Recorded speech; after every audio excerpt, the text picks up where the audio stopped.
Grace, thanks so much for coming out and really Pleasure. appreciate it. Saw you open for Mule, Government Mule, 4 years ago in Buffalo and have been hooked ever since. Aw, thank you. What was that like touring with a veteran like Warren Haynes and those guys and really starting to make your mark that early on?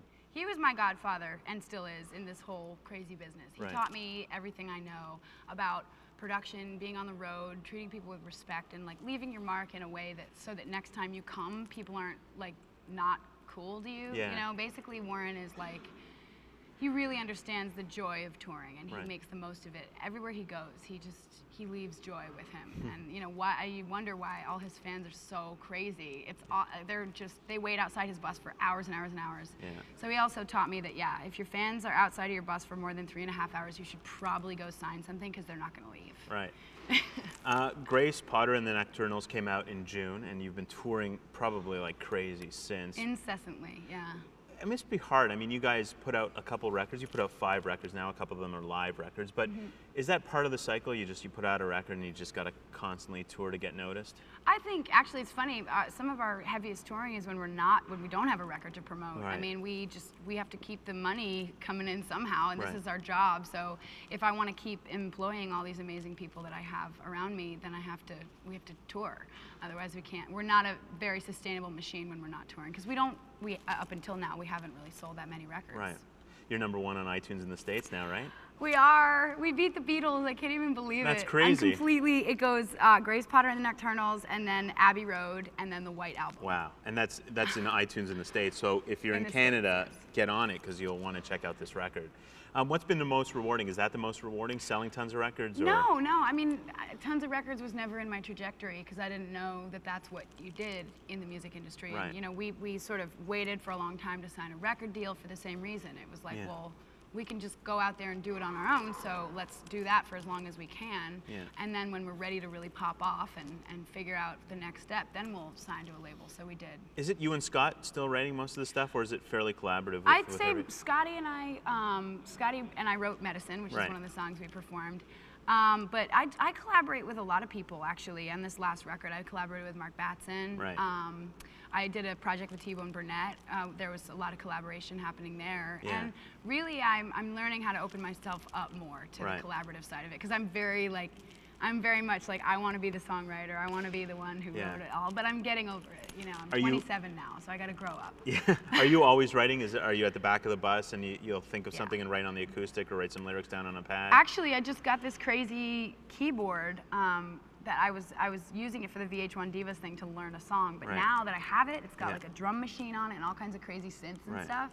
So I'm going to be writing a lot on that one, for sure. Do you write most of the stuff? I mean, you play Hammond and you play piano. Is it writing mostly there, or are you writing on acoustic, or both? I write on the acoustic a lot, just to try to mix it up. I think when I write on one instrument all the time, the songs start sounding the same. So that's actually why I picked up the guitar to begin with, was so I could spread my wings a little bit.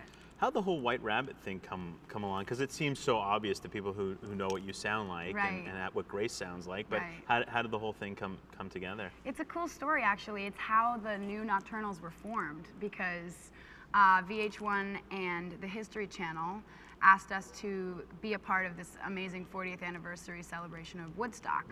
So they were doing this sort of commemorative documentary of what Woodstock means to young people like us, and said, can you learn a couple songs that were performed at Woodstock? Now, at the time, the band was just me, Scott, and Matt. And so we needed a bass player and maybe another member. So I actually put the call out to whoever was around in New York at the time and wanted to collaborate.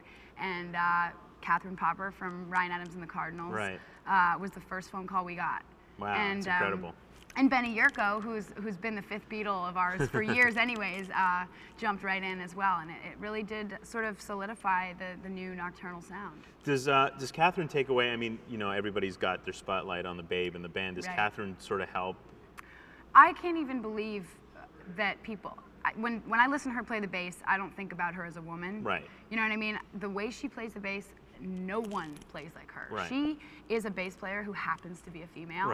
And I'm a lead singer, songwriter, and an organ player who happens to be a female. I think that the exception to the rule is that if you're talented and good at what you do and you take your job seriously, the look of it kind of comes secondary. Right. Agreed. Of course, I don't know if the soldiers agreed. The other night, I was in a mini skirt about this high. Where were you? We were playing for the troops at the Miramar Air Force Base Wow. in San Diego. It was for the VH1 Divas performance Right, we did right. with Katy Perry and a bunch of bands. It was pretty nuts, but yeah. So the great thing is that having an extra pair of legs in the band, having Kat join in and be another beautiful woman, Yeah. really all it does is people who didn't think about listening to our music maybe listen because there's a couple of hot babes, Right. but then they realize Well, the it's- sneak attack underneath Yeah, is how that we're talented you actually guys good. are. Yeah. Totally. Well, and you play it up a bit too, right? I mean, Oh, it's yeah. not, yeah, Listen, I'm only gonna be 27 for right. another 6 months or something. I might as well work it while I got it. What else do you guys got going on besides this record? I mean, it's been a pretty long cycle already. Yeah, well, I mean, I put out a song with Kenny Chesney. I mean, Right. the country music scene is sort of a new world for me, but Right. something that I sort of crashed into when Kenny asked me to Right. collaborate with him on that record.